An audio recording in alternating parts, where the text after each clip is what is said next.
ನಮಸ್ಕಾರ ಸ್ನೇಹಿತರೆ, ಆಗಸ್ಟ್ 13 ಭಯಂಕರ ಅಮಾವಾಸ್ಯೆ ಮುಗಿದ ಮಧ್ಯರಾತ್ರಿಯಿಂದಲೇ ಈ 7 ರಾಶಿಯವರಿಗೆ ಟರ್ನಿಂಗ್ ಪಾಯಿಂಟ್ ಶುರುವಾಗುತ್ತೆ. ವಜ್ರ ಯೋಗ ಶುರುವಾಗ್ತಿದ್ದು ತಿರುಪತಿ ತಿಮ್ಮಪ್ಪನ ಕೃಪಾಶೀರ್ವಾದ ಇರೋದ್ರಿಂದ ಜೀವನದ ಟರ್ನಿಂಗ್ ಪಾಯಿಂಟ್ ಅನ್ನ ನೋಡ್ತಾರೆ. ಹಾಗಾದ್ರೆ ಆ ಅದೃಷ್ಟವಂತ ರಾಶಿಗಳು ಯಾವುವು, ಅವುಗಳಿಗೆ ಏನೆಲ್ಲ ಲಾಭ ಸಿಗುತ್ತೆ ನೋಡೋಣ. ಅದಕ್ಕಿಂತ ಮೊದಲು ತಿರುಪತಿ ತಿಮ್ಮಪ್ಪನಿಗೆ ಭಕ್ತಿಯಿಂದ ಲೈಕ್ ಕೊಟ್ಟು ಹಾಗೇನೆ ಪ್ರತಿದಿನ ದಿನ ಭವಿಷ್ಯ ತಿಳಿಯಲು ನಮ್ಮ ಚಾನೆಲ್ ಅನ್ನ ಸಬ್ಸ್ಕ್ರೈಬ್ ಮಾಡಿ. ಹಾಗೆ ಬೇಗನೆ ನಮ್ಮ ವಿಡಿಯೋದ ನೋಟಿಫಿಕೇಶನ್ ಪಡೆಯಲು ಬೆಲ್ ಬಟನ್ ಕ್ಲಿಕ್ ಮಾಡಿ ಆಲ್ ಅಂತ ಕ್ಲಿಕ್ ಮಾಡ್ಕೊಳ್ಳಿ. ಜೀವನದ ಸಕಲ ಸಮಸ್ಯೆಗಳಾದಂತ ಸತಿಪತಿ ಕಲಹ, ಪ್ರೀತಿಯಲ್ಲಿ ಮೋಸ, ಭೂಮಿ ವಿಚಾರ, ಕೋರ್ಟ್ ಕೇಸ್, ವ್ಯಾಪಾರ, ಹಣಕಾಸಿನ ತೊಂದರೆ, ಸಾಲವಾದೆ, ಸ್ತ್ರೀಯರ ಗುಪ್ತ ಸಮಸ್ಯೆ, ಹೀಗೆ ಹಲವಾರು ಸಮಸ್ಯೆಗಳಿಗೆ ಶಾಶ್ವತ ಪರಿಹಾರ ಮಾಡಿಕೊಡ್ತಾರೆ. ಡಿಸ್ಪ್ಲೇ ಮೇಲೆ ಕಾಣ್ತಕ್ಕಂಥ ಗುರೂಜಿ ನಂಬರ್ಗೆ ಒಮ್ಮೆ ಕರೆ ಮಾಡಿ ನೋಡಿ. ಆಗಸ್ಟ್ 13 ಭಯಂಕರ ಅಮಾವಾಸ್ಯೆ ಮುಗಿದ ಮಧ್ಯರಾತ್ರಿಯಿಂದಲೇ ಈ 7 ರಾಶಿಯವರಿಗೆ ಮಾತ್ರ ವಜ್ರಯೋಗ ಶುರುವಾಗ್ತಾ ಇದೆ. ಜೀವನದ ಟರ್ನಿಂಗ್ ಪಾಯಿಂಟ್ ಅನ್ನ ಇವರು ಕಾಣ್ತಾರೆ. ತಿರುಪತಿ ತಿಮ್ಮಪ್ಪನ ಕೃಪಾಶೀರ್ವಾದ ಈ ರಾಶಿಯವರ ಮೇಲೆ ಇರೋದ್ರಿಂದ ಈ ರಾಶಿಯವರಿಗೆ ಈಗ ಒಳಿತಿನ ದಿನಗಳು ಆರಂಭವಾಗ್ತಾ ಇದೆ. ನಿಮ್ಮ ಜೀವನದಲ್ಲಿ ಒಂದಷ್ಟು ಲಾಭವನ್ನ ನೀವು ಕಾಣ್ತಾ ಹೋಗ್ತೀರಾ. ಜೊತೆಗೆ ನೀವು ಈ ಒಂದು ಸಂದರ್ಭದಲ್ಲಿ ಗಮನಾರ್ಹವಾದ ಪ್ರಯೋಜನಗಳನ್ನ ನೋಡ್ತೀರಾ. ಪ್ರೇಮ ಜೀವನ ಮೊದಲಿಗಿಂತ ಹೆಚ್ಚು ಉತ್ತಮವಾಗ್ತಾ ಹೋಗುತ್ತೆ. ಕೆಲಸದಲ್ಲಿನ ಘರ್ಷಣೆಗಳು ಮತ್ತು ಸಮಸ್ಯೆಗಳು ಬಗೆಹರಿಯುತ್ತೆ. ಈ ಒಂದು ಸಂದರ್ಭದಲ್ಲಿ ನಿಮಗೆ ವಿಶೇಷ ಫಲಪ್ರದವಾಗ್ತಕ್ಕಂಥ ಸಂದರ್ಭಗಳು, ಸನ್ನಿವೇಶಗಳು ಎದುರಾಗುತ್ತೆ. ನಿಮ್ಮ ಗೌರವ ಕೂಡ ಹೆಚ್ಚಿಗೆ ಆಗುತ್ತೆ.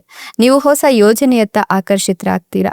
ನೀವು ಹೊಸ ಕೆಲಸವನ್ನ ಪ್ರಾರಂಭಿಸುವಲ್ಲಿ ಯಶಸ್ಸನ್ನ ಕಾಣ್ತೀರಾ. ಹಣಕಾಸಿನ ವಿಷಯಗಳನ್ನ ನೋಡಿದ್ರೆ ಪ್ರಯೋಜನಗಳನ್ನು ಪಡೆಯುವ ಸಾಧ್ಯತೆ ಇದೆ.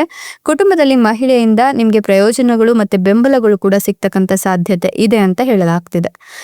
ನಿಮ್ಗೆ ಈಗ ಅದೃಷ್ಟದ ಸಂಪೂರ್ಣ ಬೆಂಬಲ ಕೂಡ ಚೆನ್ನಾಗಿರೋದ್ರಿಂದ ಕುಟುಂಬದವರೊಂದಿಗೆ ಆಹ್ಲಾದಕರ ಸಮಯವನ್ನ ಕಳಿತೀರಾ. ಕುಟುಂಬದಲ್ಲಿ ಒಬ್ಬ ಮಹಿಳೆ ಸಹಾಯವನ್ನ ಕೂಡ ಮಾಡ್ತಾಳೆ. ಇನ್ನು ಕೆಲಸದ ಮುಂಭಾಗವು ಸಾಕಷ್ಟು ಅನುಕೂಲಕರವಾಗಿರುತ್ತೆ. ನಿಮ್ಮ ಕೆಲಸದಲ್ಲಿ ಪ್ರಗತಿ ಆಗತ್ತೆ. ಹೊಸ ಜವಾಬ್ದಾರಿಗಳನ್ನ ನೀವು ಪಡ್ಕೊಳ್ತೀರಾ. ಕೆಲವೊಂದಿಷ್ಟು ಒಳ್ಳೆಯ ಸುದ್ದಿಗಳನ್ನ ಮಕ್ಕಳ ಕಡೆಯಿಂದ ಕೇಳ್ತೀರಾ. ನಿಮ್ಮ ಖರ್ಚುಗಳು ಹೆಚ್ಚಾಗಬಹುದು. ಇದರ ಜೊತೆಗೆ ಆದಾಯ ಕೂಡ ಹೆಚ್ಚಾಗ್ತಾ ಹೋಗುತ್ತೆ. ಇನ್ನು ನೀವು ಹಣ ಗಳಿಸುವ ಉತ್ತಮ ಅವಕಾಶಗಳನ್ನ ಹೊಂದುತ್ತೀರಾ. ಹೂಡಿಕೆಗಳನ್ನ ಮಾಡುವ ಮೂಲಕ ಹಣವನ್ನ ಹೆಚ್ಚೆಚ್ಚಾಗಿ ಸಂಗ್ರಹಿಸ್ತೀರಾ ಅಂತ ಹೇಳಬಹುದು. ಈ ಒಂದು ಸಂದರ್ಭದಲ್ಲಿ ಯೋಜನೆಯಲ್ಲಿ ಯಶಸ್ಸಿಗೆ ಕಾರಣವಾಗ್ತಕ್ಕಂಥ ಅಂಶವನ್ನ ನೀವು ಗಮನಿಸಬೇಕಾಗತ್ತೆ. ಹಿರಿಯರಿಂದ ನಿಮಗೆ ಸಂಪೂರ್ಣ ಬೆಂಬಲ ಸಿಗುತ್ತೆ. ನಿಮಗೆ ಸಂಪತ್ತು ಗಳಿಸುವ ಅವಕಾಶ ಕೂಡ ಚೆನ್ನಾಗಿರುತ್ತೆ ಅಂತ ಹೇಳಲಾಗ್ತಾ ಇದೆ. ಈ ಒಂದು ಸಂದರ್ಭದಲ್ಲಿ ಹೊಸದಾಗಿ ಕೆಲಸ ಕಾರ್ಯಗಳನ್ನ ಆರಂಭ ಮಾಡೋದ್ರಿಂದಲೂ ಕೂಡ ನಿಮಗೆ ಸಾಕಷ್ಟು ನೆಮ್ಮದಿ ಸಿಗುತ್ತೆ. ಮನೆಯಲ್ಲಿನ ವಾತಾವರಣವು ಸಂತೋಷದಿಂದ ಕೂಡ ಇರುತ್ತೆ. ನೀವು ಆರೋಗ್ಯದ ಬಗ್ಗೆ ಚಿಂತಿಸೋ ಅವಶ್ಯಕತೆ ಕೂಡ ಇಲ್ಲ. ನಿಮ್ಗಾಗಿ ಆದಾಯದ ಮೂಲಗಳು ಸೃಷ್ಟಿಯಾಗುತ್ತೆ. ನೀವು ಹೊಸ ವಿಷಯಗಳನ್ನ ಕಲಿತೀರಾ. ನಿಮ್ಗೆ ಸಮಾಜದಲ್ಲಿ ಉತ್ತಮ ಗೌರವ ಸಿಗುತ್ತೆ. ನೀವು ಹೊಸತನ್ನ ಖರೀದಿಸಲು ಬಯಸಿದ್ರೆ ಅದನ್ನ ನೀವು ಈ ಸಂದರ್ಭದಲ್ಲಿ ಮಾಡಬಹುದು. ನಿಮ್ಮ ಬಾಕಿ ಇರತಕ್ಕಂಥ ಕೆಲಸವನ್ನ ಸಮಯಕ್ಕೆ ಸರಿಯಾಗಿ ಪೂರ್ಣಗೊಳಿಸಲು ಈಗ ಸಾಧ್ಯವಾಗುತ್ತೆ. ನೀವು ಸರ್ಕಾರಿ ಯೋಜನೆಗಳಿಂದ ಪ್ರಯೋಜನವನ್ನ ಪಡ್ಕೊಳ್ತೀರಾ. ಅಲ್ಲದೆ ಕಾರ್ಮಿಕ ವರ್ಗದ ಜನರು ಕೆಲಸದಲ್ಲಿ ಬಡ್ತಿ ಪಡೆಯುವ ಸಾಧ್ಯತೆ ಕೂಡ ಇದೆ.